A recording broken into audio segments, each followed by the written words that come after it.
Salam sejahtera bersama saya Nevin Majil dalam 15 minit MMTV edisi 6 April 2023. Menteri di Jabatan Perdana Menteri Undang-Undang dan Reformasi Institusi Datuk Seri Azalina Othman Said mengesahkan bahawa Hakim Mahkamah Rayuan Datuk Muhammad Nazlan Muhammad Ghazali telah melanggar Kod Etika Hakim 2009. Beliau juga mengesahkan Hakim Nazlan mempunyai konflik kepentingan semasa mengetuai kes penyelewangan dana SRC International Sdn Bhd melibatkan bekas Perdana Menteri Datuk Seri Najib Tun Razak. Ini merujuk kepada surat Azalina bertarikh 20 Mac 2023 yang dihantar kepada firma guaman Tan Sri Muhammad Safi Abdullah iaitu Safi & Co yang mewakili Najib berdasarkan salinan laporan Siasatan Suruhanjaya Pencegahan Rasuah Malaysia SPRM.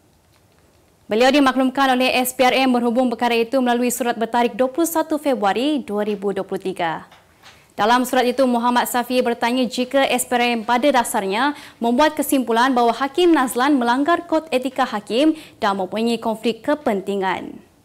Azalina berkata demikian menjawab surat daripada Peguam Bela Najib bertarikh 15 Mac 2023 yang bertanya jika SPRM menulis surat kepada Ketua Hakim Negara Tengku Maimun Tuan Mat untuk mengesyorkan supaya prosiding tata tertib dimulakan terhadap Hakim Nazlan berhubung pengendaliannya dalam kes SRC. Saya akan bawa teropong pergi duduk di tepi pagar airport. Itu kenyataan Menteri Besar Kedah Datuk Seri Muhammad Sanusi Muhammad Noor berikutan wujud dakwaan dirinya disekat daripada menghadiri Majlis Kerajaan Persekutuan. Ini termasuk pameran maritim dan aero angkasa antarabangsa Langkawi 2023-5-2023 pada bulan depan. Ahli Dewan Undangan Negeri Adun Jeneri itu sempat bergurau beliau akan duduk di tepi pagar landasan lapangan terbang Langkawi sambil makan laksa sajian gerai penjajah berhampiran untuk menonton pameran itu. Namun Sanusi difahamkan beliau akan dijemput ke acara tersebut menurut jawapan yang diberikan Timbalan Menteri Pertahanan Adli Zahari di Dewan Negara sebelum ini. Bagaimanapun Sanusi berkata selagi tidak menerima undangan rasmi, beliau kekal berpendapat Kabinet telah menyekatnya daripada hadir 5/2023. Sanusi sebelum ini mendakwa beliau dihalang daripada menghadiri Majlis Kerajaan Persekutuan atas tuduhan membocorkan rahsia kerajaan. Lelaki yang disyaki membunuh isterinya dengan tukul besi di Kampung Besol Dungun semalam direman selama 7 hari bermula hari ini. Perintah reman terhadap suspek berusia 32 tahun itu dikeluarkan Magistrate Mahkamah Dungun Nur Adila Abdul Latif. Reman terhadap suspek yang bekerja sebagai tukang rumah akan berakhir pada Rabu depan. Suspek yang ditahan akan disiasat mengikut Seksyen 302 Kanun Keseksaan kerana membunuh. Semalam, suspek dipercayai memukul isterinya Rubiah Sabtu, 41 tahun dengan tukul besi di kediaman mereka sehingga cedera parah di bahagian muka dan meninggal dunia di tempat kejadian. Mengikut siasatan awal polis, sebelum kejadian berlaku perselisihan faham antara pasangan tersebut yang baru mendirikan rumah tangga selama setahun. Mahkamah Rendah Syariah menetapkan tarikh baharu pada 8 Mei bagi sebutan kes tuntutan Yusus difailkan oleh pengarah sensasi Samsul Yusof, 39 tahun terhadap isteri pertamanya Puteri Sarah Liana, 38 tahun.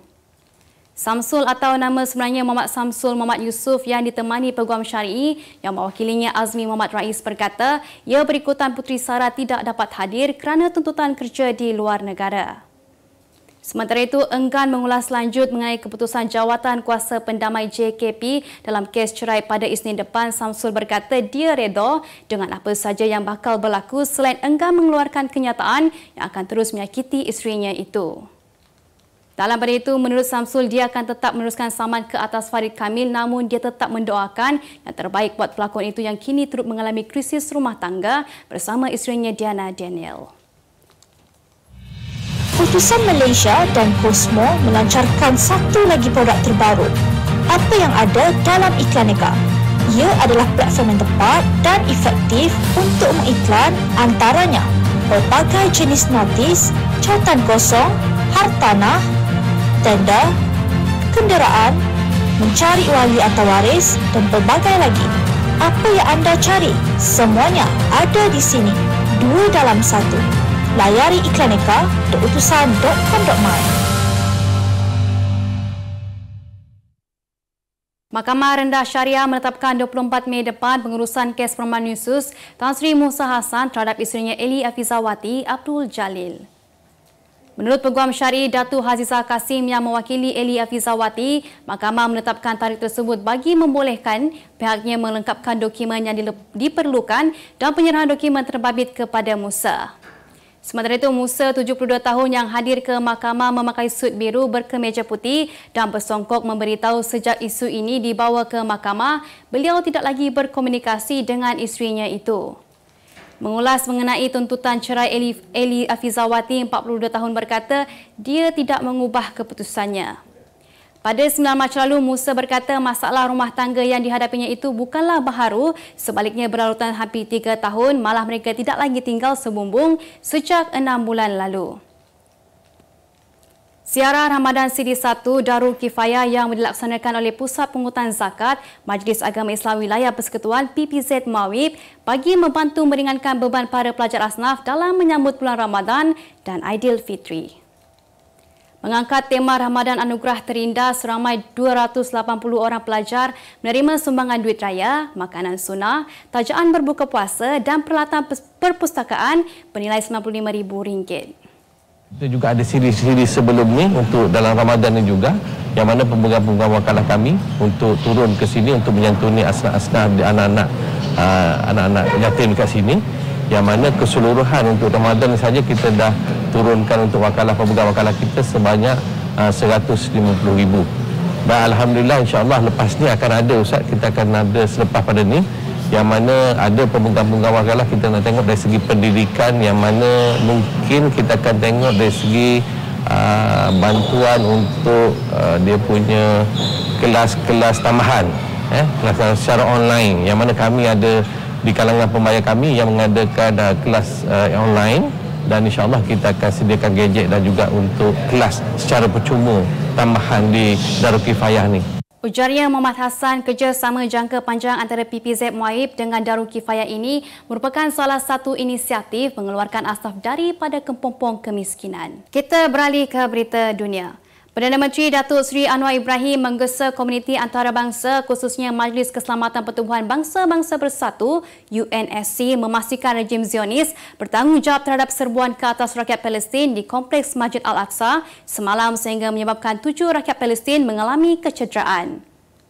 Anwar menyifatkan serangan itu sebagai jenayah keji serta mendesak mereka membebaskan segera semua tahanan Palestin yang ditahan semasa serbuan tersebut. Beliau berkata masyarakat antarabangsa mesti menuntut rejim Zionis menghentikan serta-merta sebarang tindakan provokasi demi kepentingan keamanan dan kestabilan.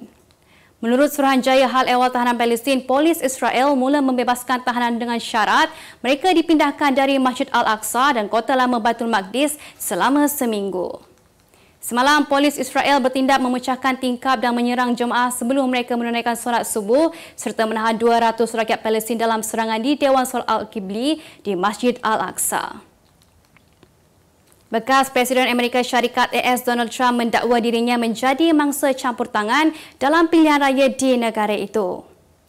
Trump mengaku tidak bersalah di Mahkamah Manhattan atas 34 pertuduhan jenayah memalsukan rekod perniagaan berkaitan pembayaran wang sogokan menjelang penghujung kempen pilihan raya Presiden 2016.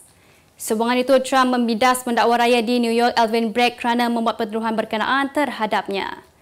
Beliau yang pernah menjadi Presiden AS ke-45 dari tahun 2017 hingga 2021 akan berdepan hukuman penjara maksimum 4 tahun jika didapati bersalah.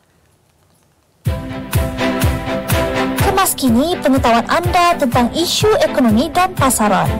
Merangkumi sektor hartanah, perniagaan, keuangan, komoditi, IKS, halal niaga dan dunia korporat. Sentiasa ikuti perkembangan ekonomi semasa di dalam dan luar negara. Semua informasi terkini hanya di hujung jari. Dapatkan edisi ringgit setiap Isnin hanya di Akhbar Utusan Malaysia. Kita ke berita ekonomi. PLUS Malaysia Berhad melantik Datuk Nik Ariana Nik Jaafar sebagai pengarah urusan MD baharunya berkuat kuasa 1 Mei 2023. Nik Ariana telah berkhidmat dengan PLUS selama 10 tahun dari 2001 dan dilantik sebagai Ketua Pegawai Operasi pada 2006. Beliau mempunyai pengalaman lebih 30 tahun dalam industri infrastruktur pengangkutan dan penjagaan kesihatan setelah terlibat dalam pembangunan, pelaksanaan dan operasi projek infrastruktur utama di rantau ini. Beberapa projek utama yang pernah diceburinya termasuk Lebuh Raya Utara Selatan, Lebuh Raya Pen Borneo Sabah, projek sambungan LRT dan Lebuh Raya Cikopo Palimanan di Indonesia. Pengerusi PLAS Datuk Muhammad Nasir Abdul Latif berkata dengan pengalaman luas Nik Ariana dalam menerjui pelbagai perniagaan dan kepakaran dalam operasi rangkaian Lebuh Raya, beliau mampu terus mengemudi PLAS dalam mencapai matlamat dan objektifnya. Tambahan penerbangan domestik sempena sambutan Aidilfitri akan diumumkan dalam masa terdekat. Menteri Pengangkutan Anthony Locke berkata harga tetap untuk penerbangan sempena perayaan itu sudah diumumkan sebelum ini, namun tambahan penerbangan akan diumumkan tidak lama lagi. Beliau berkata Suruhanjaya Penerbangan Malaysia juga membentangkan penambahan penerbangan tersebut pada mesyuarat Kabinet semalam dan diluluskan. Sebelum ini, syarikat penerbangan tambang rendah AirAsia menawarkan 62 penerbangan tambahan pada tambang tetap ke-7 destinasi di Sabah dan Sarawak bermula 19 hingga 30 April ini sempena Aidilfitri. Harga tiket ditawarkan ialah RM199 sehala bagi penerbangan dari Kuala Lumpur atau Johor Bahru ke Kuching, Sibu, Bintulu serta Miri dan RM249 sehala dari Kuala Lumpur ke Kota Kinabalu dan Tawau serta Johor Bahru ke Kota Kinabalu. Berita sukan, Perak FC bakal membuat aduan rasmi terhadap mutu pengadilan pengadil yang bertugas ketika pertembungan di antara mereka dengan Johor Darul Takzim JDT dalam saingan Liga Super yang berlangsung di Stadium Perak Ipoh Selasa lalu. Pasukan itu mengalami kekalahan teruk selepas dibelasah 0-5 oleh JDT dan menyebabkan pengendali mereka, Datuk Lim Tiong Kim, ingin mengambil tindakan lanjut bagi mendapatkan keadilan. Pengendali skuad The Boss Garus itu enggan mengulas lanjut kerana risau bakal dikenakan tindakan, namun beliau hanya berkata tidak berpuas hati terhadap mutu pengadilan S-Loga Suaran. Tiong Kim turut berkata pengadil gagal melaksanakan tugasnya dengan baik sehingga menyebabkan Perak tidak menerima keadilan sepanjang perlawanan berlangsung. Legenda Chelsea Frank Lampard akan kembali menjadi watak penting di Stamford Bridge apabila dilaporkan menerima tawaran untuk bergelar pengurus interim kelab tersebut. Perkara itu disahkan wartawan bola sepak terkemuka dunia Fabrizio Romano menerusi hantaran di laman media sosial miliknya. Menurut Romano, Lampard bersetuju dengan terma yang membolehkannya membuat penampilan kedua sebagai pengurus Chelsea sehingga tamat saingan musim ini. Malah kelibat beliau juga turut kelihatan di Stamford Bridge awal pagi semalam bagi menyaksikan pertemuan Chelsea dengan Liverpool dalam saingan Liga Perdana Inggeris EPL 2022-2023. Untuk rekod, Frank Lampard sempat membimbing Chelsea dengan kontrak selama 3 tahun bermula 14 Julai 2019 dan berjaya membantu The Blues layak ke Liga Juara-Juara Eropah UCL walaupun berdepan larangan pembelian pemain. Sebagai penutup 15 minit MMTV hari ini, saksikan laporan cuaca esok Jumaat 7 April 2023. Jangan lupa dapatkan akhbar utusan Malaysia dan Kosmo untuk berita-berita terkini dan menyeluruh. Sekian sahaja daripada saya, Nevin Majil. Salam sejahtera, selamat berbuka puasa dan jumpa lagi. Sorry.